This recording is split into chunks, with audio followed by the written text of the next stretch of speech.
কি একটা অবস্থা।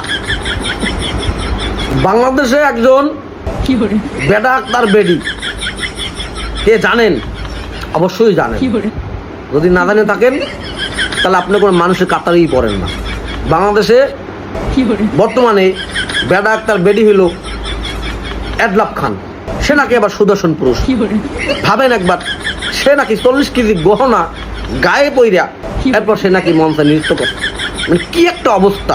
মানুষের রুচি কত নিচে নামতে পারে যে একজন পুরুষ সে তার নিজের মুখের আকৃতিকে কিভাবে বিকৃতি করে। মানে বেডা আক্তার বেডি যারে বলা হয়, মানে কি একটা পরিস্থিতি একবার ভাবেন তো। সে নাকি আবার বাংলাদেশে সুদর্শন পুরুষ। হ্যাঁ, এইসব কেন আসে? এসব কেন আসে আমার সামনে?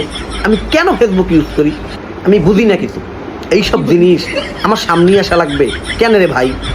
যেগুলো আমি দেখতে পারি না সেইগুলোই ঘুরে ঘুরে খালি আমার সামনে আসে। বেডা আক্তার বেডি, সুদর্শন পুরুষ এডলাব খান, সে নাকি আবার সুদর্শন পুরুষ। তাহলে বাকি যারা আছে তাদের তো বিষ খাইয়ে মরে যাওয়া উচিত। বাংলাদেশে থাকার মতো কোনো তাদের অধিকারই নেই। তাদের মৃত্যু অবধারিত।